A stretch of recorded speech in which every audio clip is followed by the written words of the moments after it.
All right, everyone. Welcome back to the Neuromatch Conference. We are glad you're here. And it is my extreme pleasure to welcome Tom Foreman to the Neuromatch Conference today. Tom is a broadcast journalist and correspondent for CNN, where he reports on a wide variety of topics and leads the network's fact-checking initiative. Before he was at CNN, he was a correspondent with ABC World News Tonight. And in between those two was a correspondent with National Geographic, where he anchored National Geographic Today and was the managing editor for Inside Basecamp. He's won many awards, including multiple Emmy Awards and the inaugural Cronkite-Jackson Award for fact-checking political messages. Beyond this, Tom's also an avid runner and ultramarathoner in his copious spare time, and recently wrote the book, My Year of Running Dangerously, which you may want to check out. So it's my pleasure, Tom, to welcome you to the Neuromatch Conference. Thanks so much for being here. It's good to be here, Chris, and I can't think of a better time to be here to talk about communication and science, because I think science is facing a real challenge right now. If I could just kick off with a couple things I want to mention. I was thinking about the challenges of science communicating with the public and how important this is. And I thought, because I'm a TV guy, I was laughing thinking about the Big Bang Theory and how one of the motifs of the Big Bang Theory is this struggle that these wonderful researchers and scientists have relating to the outside world and communicating with the outside world, and the frustration they have over the idea of, we have this great work, why can't we get people to understand us? I know that that's funny, in part because it's also real for so many people in science. I believe immensely in the work that you're doing in science, all of you out there. I really think what you're doing is incredibly important to us, but just as important is getting everyone else to understand why what you do is important, why what you have to say about it is credible, and when and where and how they can rely on getting it from you. So there are really three things that I think are important for you to bear in mind. First of all, you have to make it a priority. Communication about your work has to be a priority in your environment. Secondly, you have to promote clear messages about what you do. You can't get so in the weeds that people just can't follow you. It's not that people aren't smart. It's that they're cooking the pork chops and taking care of the dog and planning Zoom school for their kids tomorrow, and it's hard. Yeah. They've got a lot of things in their life too. They want to understand you, but it's a challenge. And thirdly, you have to make it easy. That's the technical part of this and the artistic part of communication. Make it a priority, clear messaging, make it easy. That's what I'm going to try to help you understand a little bit today. So Chris, what do you think? Yeah, I think I really appreciate your perspective on this, because you work obviously in kind of a broad spectrum of journalism right now, but you also have experience kind of specifically in science communication environments like National Geographic. So I just wanted to start out by asking, do you have some examples of instances where you thought scientists or a group of scientists did this really, really well that people could go look at, for inspiration and examples, even if it wasn't a headline grabbing story? Is there something that you would point to people to as just a great example of clear science communication? Well, I think I can probably more easily talk about the times when it was easy to communicate about science. Okay. I think I have, as Chris knows well, I have two daughters who both went to Georgia Tech. The younger one studied computational media. The other one studied aerospace engineering. So I spent a lot of time around people at Georgia Tech who studied these fields. I think when the aerospace program, when aerospace was really burgeoning in the Apollo days and even in the space shuttle days, it was easy to get attention for scientific matters because you had a big, grand, central thing for people to look at, and people talked about big ideas. I think that was easy.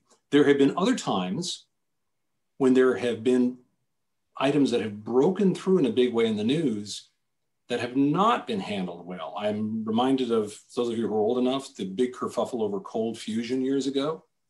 That went bananas for a while. Everyone was talking about it. Nobody understood it. Nobody knew how far it could go, at least not in the general public. And nobody was doing a good job explaining it. They were either raising ridiculously unrealistic hopes about how far we would be and how soon, or else they were saying, well, it'll just never happen. which conflict in the scientific community.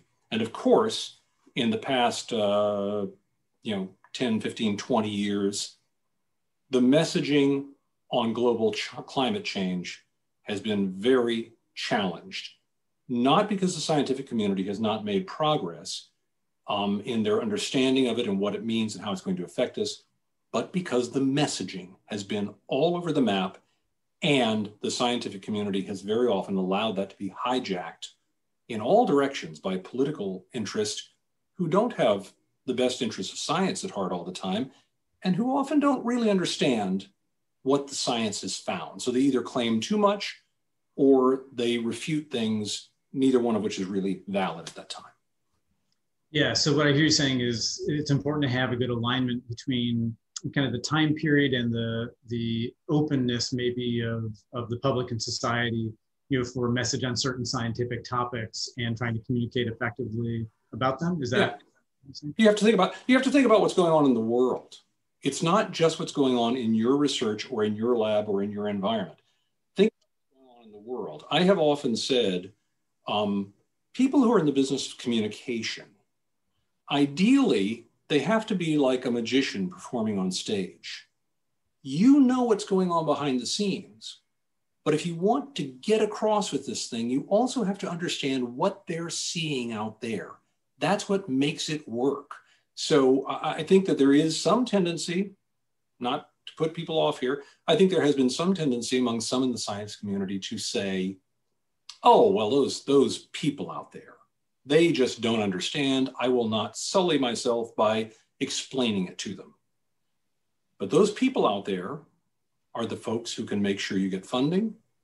They're the people who can make sure what you're doing gets application and use in the world. There are people out there who can give you a sense of the public importance of what you do, which does matter. A simple way of putting it is this: you may be, whatever you do, in a lab, in a hospital, I don't know where you are, what you're doing your work, but you may care nothing about the shipping business. But if there's a piece of equipment in California and you're in Illinois and you need that piece of equipment, you are going to take the effort to figure out FedEx or UPS or someone, even if you hate it, because you need it. That's where communication sits for science right now. You need it. Whether you like it or not, you have to figure it out. Yeah, I think especially for kind of working scientists who are at the bench every day, they feel so many different tensions and pulled in so many different ways. It's not just their research, but it's mentorship and often teaching and sure. Well, and what you're doing is hard. Yeah. What you're doing is hard. I totally get that. I'm around people who just, your work is incredibly exacting. It takes an incredible amount of dedication. I know the kind of hours you often keep. I know the fact that you're often on these long arcs of development that lead somewhere, but you're not sure where. And in the end, it may not be a payoff. The biggest corollary I have in our business is investigative journalism. I've watched investigative journalists work for months and years on stories, and in the end have to say, yeah, didn't go where we thought. And so I appreciate how incredibly difficult it is. I'm just saying, this is one of those force multipliers. If you can communicate well about what you do, absolutely, your advantages are immense. Absolutely. I guess, maybe the point for me is that while we all have to balance many different priorities here, and many times scientists are unsure where to put kind of efforts at public and science communication in that priority list, to your comment about the timing, neuroscience is maybe at a time right now where it is as ripe as it's ever been for trying to engage the public. We have some news from the federal government and scientific world of the BRAIN initiative, which trickles a little bit out into public consciousness.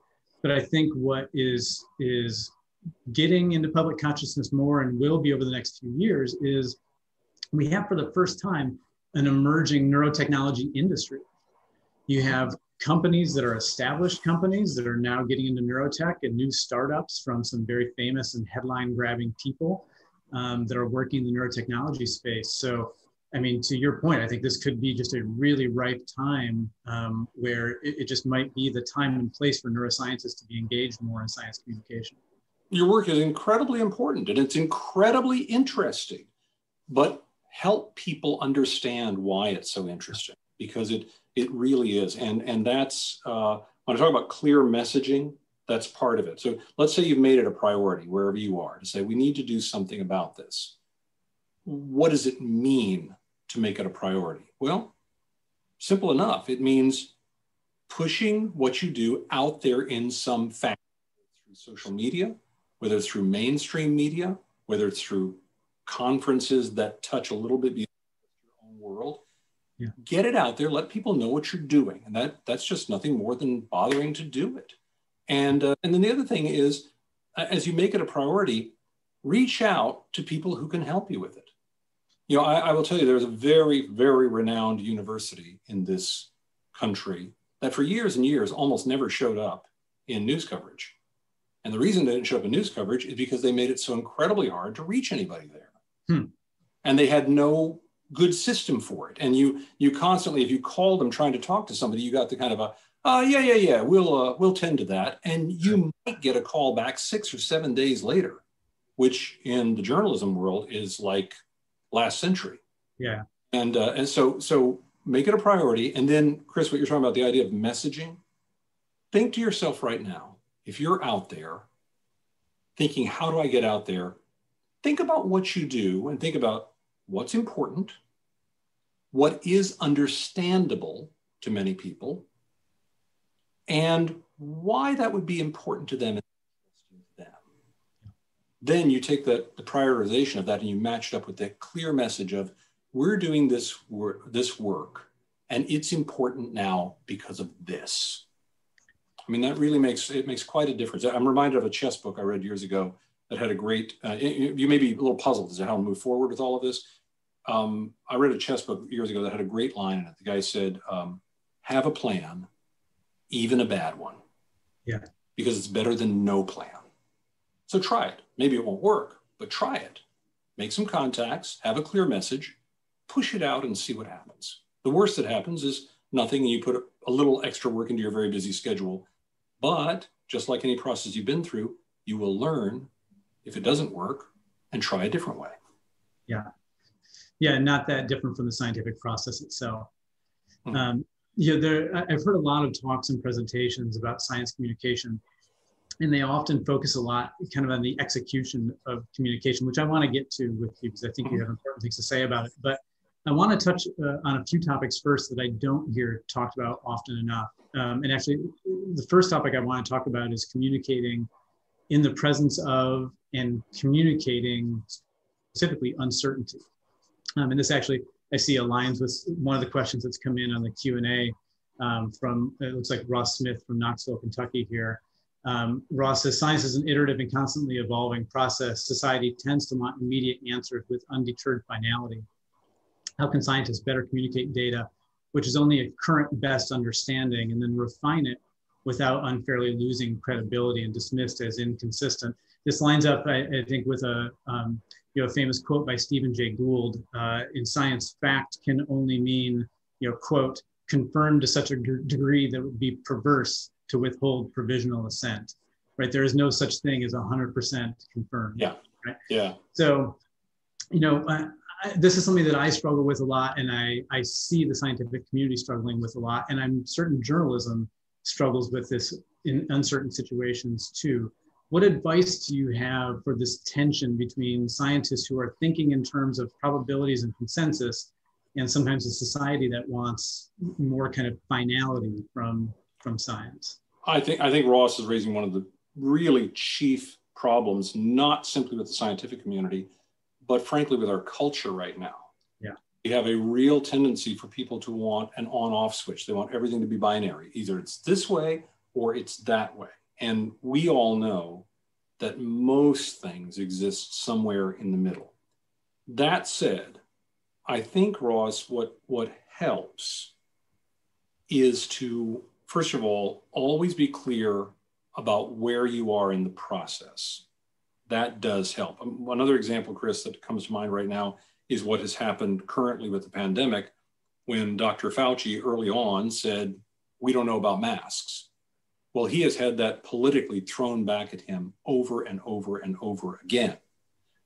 And I think that in the politically charged environment we are right now, I don't care what your politics are, it is problematic that when you try to describe a process, which is what science is, mm-hmm. that people can sample out any part of the process and say, aha, you were wrong. I think that's why it's really important to emphasize that it is a process and where we are in that process. And for all of that, don't lose sight of the truth. And don't be afraid to say the truth. This is, Chris and I had joked some time back, it's like the moment in the movie Dumb and Dumber when the guy says, would you ever go out with me or something? And she says, that's like 1 in a million chance. And he says, so you're saying there is a chance. We can talk about that, but do not let anybody play that kind of thing against you talking about your science. When you're able to say, look, we know this, and somebody says, is it absolutely certain? It's like, well, it's not absolutely certain that South America won't sink tonight. Right. But it's a pretty good bet it won't. So I think with science, it's also, don't be afraid to say the truth and put the truth up front. Don't qualify away your authority and don't qualify away your work by saying, well, it could be this, it could be this, it could be this, and 5 minutes later say, but generally the answer is yes. Start by saying, the answer is yes, for this reason and for this reason. There is this out there that could possibly change the answer in the future. Mm-hmm. The answer is yes. That will help on all those fronts, I think. I think that's good practical advice. I have a wonderful graduate student here, Matt O'Shaughnessy, who's headed into a science policy career, and I'm so proud of our PhD students who elect those sort of tracks. And he attended a talk here with Gina McCarthy, who is the EPA administrator under Obama. And one of the comments that she made was sort of surprising. She said that it was difficult in meetings with scientists and policymakers because the scientists hedged everything, right? Mm-hmm. And it sounds like maybe led with the hedging. And so her reaction to that was, the policymakers then react with, well, we can do something when the scientists are sure, right? Mm-hmm. As if there was ever going to be a point where there was 100% certainty. So what and there's not. I mean, you guys live in that world. You live in the world where you have to acknowledge that there's not 100% certainty in most things. Politically, people know it. They're not stupid people, but they want to act like there's 100% certainty because that's something they can sell. I understand that's very difficult, but I think that one of the things that science has to do is be assertive about what you do know, and tricky part, don't go beyond what you don't know. Don't get lured if you're in a conversation with somebody, if you're doing a podcast, whatever you're doing to promote the work of that you're doing. Don't let somebody lure you down a cul-de-sac and beat you senseless by getting you to comment about things that actually aren't what you do. Sure. And it gets very tempting because it can feel like just simple conversation, and particularly if you're on TV, somebody can ask you a question that you really want to jump on, but you have to pull back. I will say this about being a journalist. I'm an old-fashioned journalist this way. I have said for many years, I am paid to not care who wins. Sure. Like a referee. My job is to say, just go find the truth, tell the truth, and if one side's mad about it, well, I'm sorry, you're mad about it. This is the truth. And I don't care if you win or lose. It's an awkward thing, but I think when you approach interviews as a scientist, especially if you get lured into something, whether it's political or something else, where somebody throws a question out there that makes you want to communicate, well, I'll tell you what I think about that. Remind yourself, are you speaking now as a scientist, or are you speaking now as somebody who feels passionately about an issue? Because it's a thin line to walk, but it's important to the credibility of your message that people know they can rely on you to speak as a scientist. All you do is you give them an easy way to dismiss you if you reveal yourself to be kind of one camp or the other, and I don't mean just politically, in any way, shape, or form. Tell me what you know. Tell it to me clearly, and let's get it out there. And the same if you're trying to push out something yourself, podcast or something else. Get it out there, let people understand. Yeah, so that sounds like great practical advice to lead with what you're certain about, and to be careful when talking about things that are speculative, to make it clear, what is the boundary of what we know, and then to be careful about side taking. There's certainly a lot of documented evidence of bad actors taking the sliver of uncertainty that we might have about things and expanding on it. There's this wonderful book, Merchants of Doubt, right, that talks about examples where there are a small number of people, sometimes scientists aligned with external interests, who intentionally spread doubt and confusion to keep controversy alive. And that book includes examples from like tobacco, smoke, environmental issues, but we see some similar things in climate change today. And I can imagine as the neuroscience and neurotech industry becomes more part of public consciousness, that we may see some of that as well. So I'm not sure if you have advice. You're talking about not taking sides, but when there is other information, competing information that conflicts with what we do know in the science, sometimes it feels like we need to take a side in that. But the side you're taking is on the side of truth. That's the side you take. And that's the side that I feel like everybody should be taking all the time. Of truth versus the side of bad science or falsehood. That's not taking a side. Taking a side is saying, I'm going to take truth and try to shove it to the favor of this political group or that political group or this social group or that social group. You can do that if you want to, if that's what you want to do, but it will complicate your credibility as a scientist, I think. Now, some people will love you for it. Sure. It makes it a little bit harder for the general public to say, well, can I just trust this person? And we should be able to trust you. By the way, in terms of messaging, I want to make one thing clear. Make your message simple, but not simplistic. I know a lot of people in the scientific community sort of bridle at this notion when people say, oh, well, you need to communicate to the average person out there. And I understand that. You put a lot of work into what you do. What you do is, many of you are doing really brilliant work. Some of you not so much. I'm not going to call anyone out. But many of you are doing really brilliant work. And it is hard to get that across to somebody who does something so radically different than you do that they may not even understand the basic language of what you do.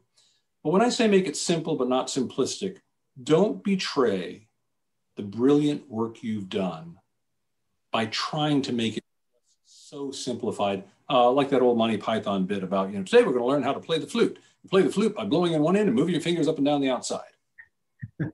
That's beyond the pale, right? But you can make it simple. Strip your messages of a lot of the jargon that, just a moment's thought will tell you, my lab mates understand this, but nobody else does. Sure. Strip your message of the arcane bits that don't actually move you forward with your message. Give me the part I can understand and explain it in a way that I can understand. My aerospace daughter had a description one day of a space launch that I've actually used since then, because it is a simple explanation without being simplistic. She was describing why space launches are so complicated. And she said, when a spacecraft takes off, it is changing velocity and temperature and weight and atmospheric pressure so rapidly that effectively every 15 seconds, it has to be a different vehicle. It would be like taking off in a Toyota and getting up to 500 miles an hour by changing parts while you move. Right. And that to me is a good example of making something simple, but not simplistic. There's that idea is simple enough that I can grasp it at home. And even though I may not know all the fine points of it, boy, does that tells me something. That makes me say, I get your idea. So I think you're looking for that sweet spot. Do not betray your own research in your own field by making it seem simplistic, but do make it simple so people can peek in from the outside and say, I get it. I understand what you're doing. Yeah. I think there's a question from Momoko Takahashi in the Q&A that I think is, if I understand what they're asking, I think brings up a question with what you're saying. They're saying one of the big issues I struggle with in science communication is to be aware of what is consensus or common knowledge for the scientist when it is not for the non-scientist. So I think I'm reading that, that sometimes, scientists think something is common knowledge or common consensus that may not be in society. And, we live in these environments often surrounded by scientists. Do you have any recommendations for maybe how to read the room a little bit? How to... Well, first of all, know who your audience is. That will make a big difference. Whether you're sending out something, or like I said, if you're doing a podcast or you're appearing on an interview or something else, know who your audience is. That will help you know what they do know. In the same sense that if any of you were called to speak to a group of grad students about your research, you would say one thing.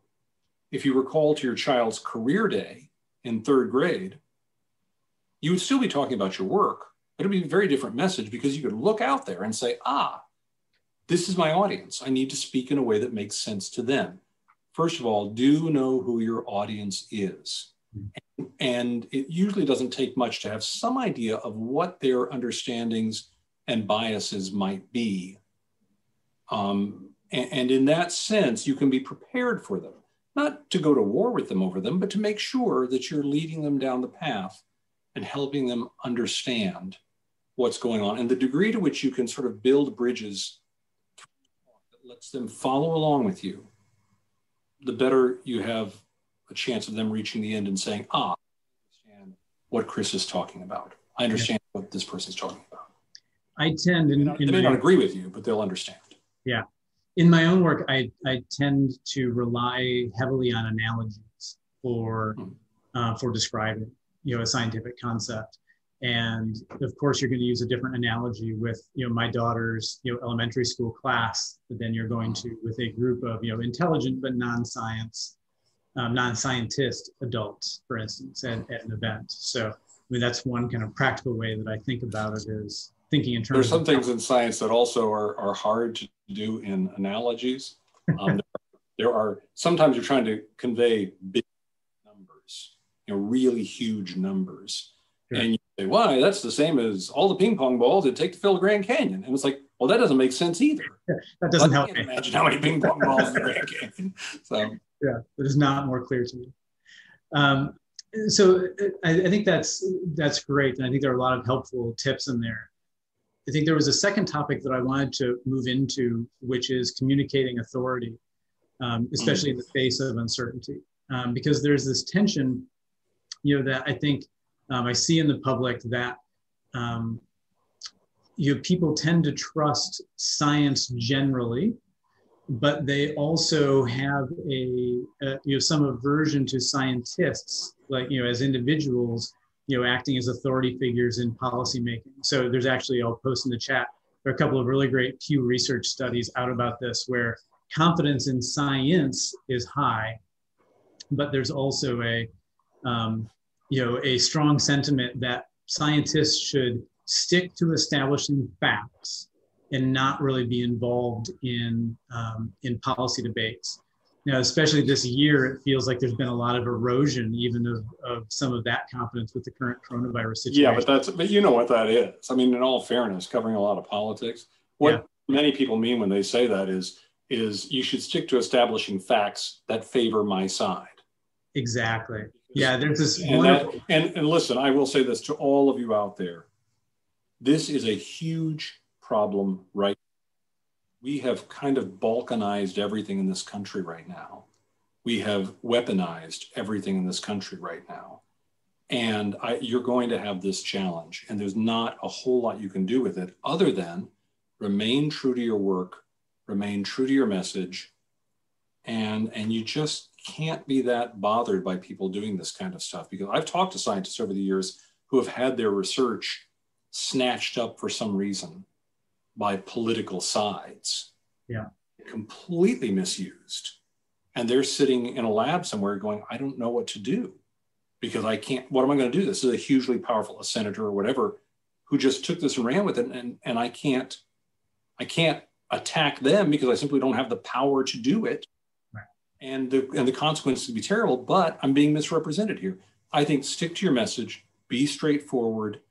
The authority, you know what I think? The authority rests in sticking to a clear message, repeating it often, getting it out there. It's easier to shove you aside if you only show up one time in this torrent of information we have today. If you show up one time and then you and your lab go away, and the person who misused it or who challenged you or said you're not to be trusted shows up 50 times, well, you're probably going to lose. Doesn't mean that you were wrong. It just means you're probably going to lose. So that's why you go back to where you start. You need to get your message out there. You need to let people know what you're doing, why it matters, because believe me, I think it matters. I think it matters a heck of a lot, and I want you all to be really good at it. Yeah. There's this wonderful essay by John Marburger, who's the science and technology policy advisor under President Bush. The title is Science's Uncertain Authority in Policy, where he talks a lot about how the scientific worldview is that, you know, in some sense, the scientific process and truth is kind of the ultimate authority. And in the policy and in broader kind of general public world, it is a component of authority. And, you know, there are other things that garner or bestow authority, maybe. There's image and charisma and credentialing and all sorts of other things. And so, you know, he talks a lot about scientists having to, if they want to be effective in science communication, to move away from, you know, from just relying on the truth of their statements to carry the day, but they have to kind of show up and they have to build, you know, in some sense he calls it charisma, but they have to, you know, build a communication, you know, sort of communication practice as well as your science. Yeah, I think that's totally true. And I think I have, you know, Chris, I've said at Tech before when I've talked with some of the folks at Georgia Tech, look, you want to get the message out? I would go through every lab, everything you have here, and not the person who knows the most about your subject, because you got some great people there who know a lot about many subjects. Yeah. I would find the person in each lab who can best convey what you do to people. They may not be the best researcher or the best scientist in the lab. And I understand that I'm treading on the hallowed ground of hierarchies here in different places. But every one of you has watched an interview on TV with the CEO of a company who makes the company look bad because they're a bad communicator. And when they're a bad communicator, it doesn't matter how right they may be or how great it is, it just doesn't come across. I would look around in your environment when you're getting ready and making this a priority. Look around in your environment and ask, who's really the best at this? Who can tell a joke? Who knows how to stand up and make people say, this is interesting? Because that's also part of authority. It should not be, ultimately, but we know it is. Part of authority in our society is your ability to step up and say, I'm the one you need to listen to, and here's why. Don't send out a puppet. Don't send out an idiot. Don't send out somebody who doesn't know, who looks good on TV. Sure. Send out somebody who is competent in all these skills, who really does understand your work and really does understand how to communicate it in a way that's compelling. Yeah. So I think this dovetails nicely into a couple of questions that I'm going to combine together here from the chat from Alexander Arguello and Yahia Ali. In interacting with the media to get this message out, these two questions are trying to touch on you know, maybe some criticism for the media in trying to behave neutral. I haven't heard criticism of the media in ages. In 5 minutes, right? So, you know, on the one hand, maybe a criticism of the media for being, you know, more neutral or feign objectivism when maybe there really isn't a both sides case to be made.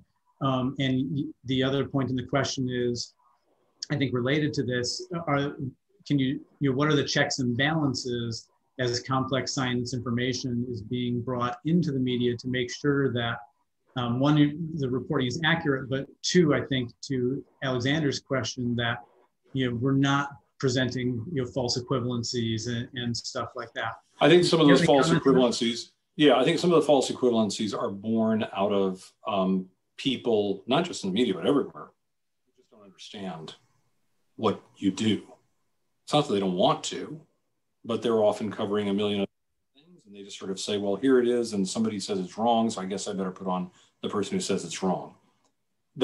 You're right, that's sort of, on the other hand, is not, as a matter of practice, it's not a smart thing to do for a smart journalist. But in fairness, just like in science, just like anywhere else, some people are really smart, some people are not so smart. Part of what will help is also seek out the people who you believe can understand and will understand when you want to get your message out there. Don't just get lured in by the shiny object of somebody, well, he or she, seems to get a lot of followers on Twitter or whatever. I want them to spread my message. Well, they may or may not be the best person to carry your message forward. So I do think it is a very fair thing. As much as people criticize the media, I don't know anybody who's more critical of the media than journalists. We're very, very tough on ourselves in meetings. You may not believe it, but if you were in our editorial meetings, you would hear us go over and over again. Are we getting this right? Are we being fair? Are we doing it the right way? Is there another side to this, or are there three other sides to this? Or is this established? Again, the problem for science is very often that the people you're talking to are struggling to understand what you do. Yeah. Help them as best you can. Many times, what was it? Was it Heinlein who said, never attribute to malice what can be attributed to stupidity? Yeah. And very often I think that's the case with people, not just public in general. A lot of people, they just don't get it. They'd like to. They don't. The other part of Alexander's question here, I think, is a good one. In journalism, I hear a lot of talk about admitting that there is a bias, from any source, no matter how hard someone tries to be objective. And of course, science is being done by people who, as much as our process tries to, instill objectivism, it's not. It's still done by people. Do you think that being more upfront about that helps scientists, or does it muddy the issue? Help scientists? Well, science's cause. You mean scientists admitting? Look, if you're sure, if the funding for your lab comes from Monsanto, you probably should mention it. It doesn't have to set aside. And interestingly enough, I remember stories, 30 years ago, there were stories about that very subject, saying that, for so long, like there are so many labs that had been completely sealed off. And as bigger donors came in that represented major corporate interests, there were real questions about, well, what about the science? Is it really objective science anymore? Here's what I think about objectivity. I am a huge believer in it. And listen to what I'm going to say here, if you would, please, because I think it's incredibly important. It is to me, at least.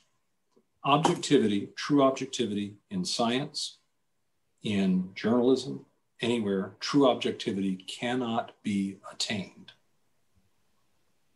But neither can true friendship or true love or true whatever.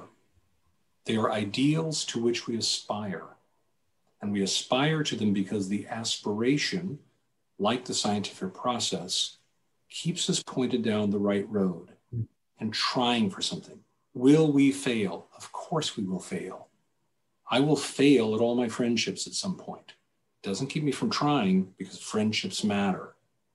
The quest for objectivity matters. And simply saying, oh, I'm on this side, now listen to me as if I'm objective, that doesn't cut it. There are people who do that. There was a whole new journalism movement that was based on the idea of tell me your biases and then tell me the story. And I'm like, well, I get that sort of. We all have biases. But at the same time, if we're going to have a collective understanding as people, I think we have to kind of work towards saying, let's raise ourselves up. Let's be better than that. Of course, I'm an idiot for thinking that's possible, but I still try. Well, I certainly think scientists are no stranger to aspirational thinking in their technical lives. So hopefully that will be a welcome message as we think about how we communicate our science as well. There's a question that's been up in the Q&A for a while, and I think it's an important one. I was trying to find the right time to work it in, and I want to make sure to get to it. Lauren Bradshaw asks, what can we do when those people out there that we were talking earlier just don't want to hear the message, regardless of how clear it is, or the audience assumes scientists have hidden agendas and can't be trusted? Do you have any advice for communicating in those situations? Get out there more often. Again, don't let other people control the conversation by just speaking up more and more and more, because, frankly, while you're busy working, there are people who are just busy commenting all the time. Get out there. Take that little effort. When I said make it a priority, get out there and get your message out there. Don't let people just run away with this any more than if you were sitting at a meeting and a colleague who was competing with you for, funding or whatever, just started dominating the meeting by talking.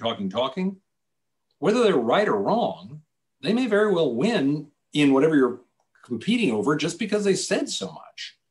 Don't let that happen. Speak up for your discipline. You all put in too much work, and you've put too much of your lives into the thing you do to let it be beaten to pieces by a bunch of ninnies who just talk.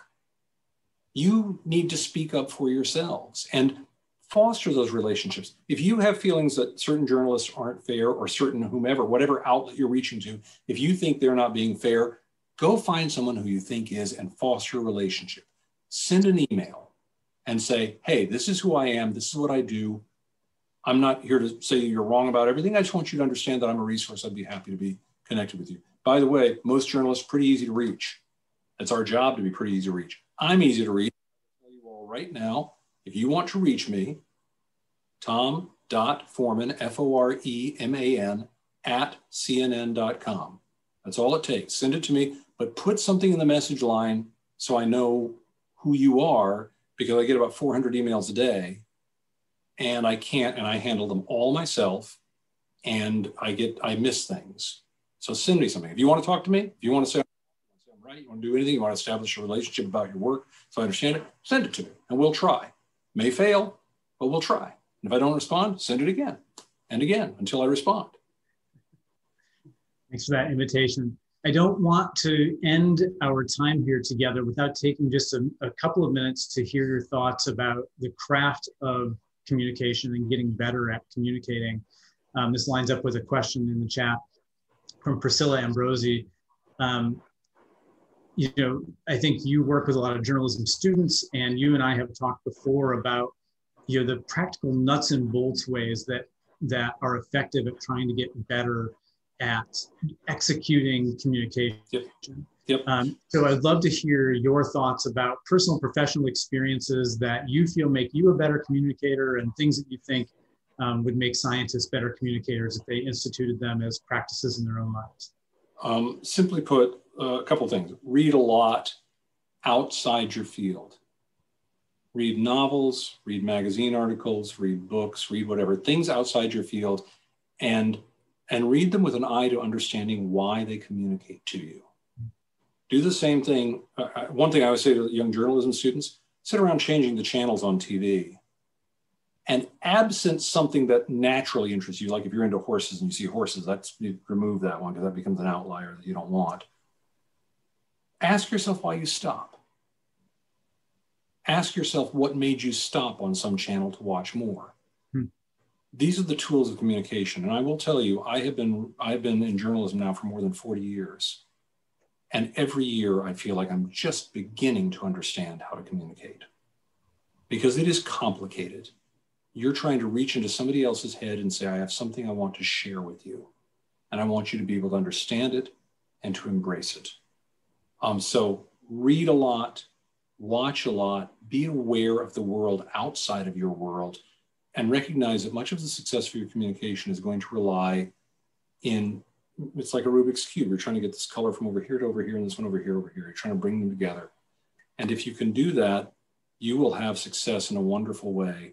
And once you've done that, capitalize on those relationships you've built, and again, make it easy. Make it easy for them to email you, easy to call you, easy for them to get you on video if they need to, now. not a month from now, right now. Start doing that, and you, I think, will be surprised at how people will come calling. Maybe not right away, maybe not all the time, but you can turn this into something that's worthwhile. And by the way, if you're uneasy being in front of the camera, because so much is based on video these days, then practice being in front of the camera. Start a video log or something. I don't care if anybody watches it. Do it. I wrote a letter every single day to Barack Obama during his administration. It was kind of a joke. It was posted online. It was more of just kind of a running commentary. And people say, well, why on earth did you do that? And it was like, it had nothing to do with him being Barack Obama or the president. What it had to do is I thought this is a great way to practice. Mm-hmm. The more you practice communicating, the more you practice sharing your message with other people in a way that they understand, when you can look in their eyes and see they get it, the better you'll be at it. And then someday, some way, it will become effortless. And when you're suddenly in that moment where you get to communicate and it matters, great things will happen, I think. I love it, because I do believe communication is a craft that you can get better at and not just an innate skill. Yeah. I know in a previous conversation, you mentioned that you often recommend that people read poetry, and my performing arts background loves that, right? How the art can be used to show us kind of the most distilled and exacting language for communication. You know, the smallest thing in some of your work, you can be developing something, some studies, some experiment, whatever. And you know, the smallest little adulteration can radically change it in a way that can be very negative to what you're trying to do. This is language. And particularly today, when language is so fraught in some ways, if you learn to use it as the tool that it should be to you, then you can unlock to everyone else this wonderful work you're doing. And it is wonderful. And I admire what you do. I admire you for the work you do. And I want everyone else to understand that they should admire it, they should respect it, to the point that even if it doesn't fit some other box they built around their beliefs in their life, they're willing to open the door and say, well, let me let that part in, because I know this person, their science is reliable, and I can adjust my thoughts accordingly. Yeah. What a great note to end on. I apologize, there's some questions we weren't able to get to, but we're just out of time.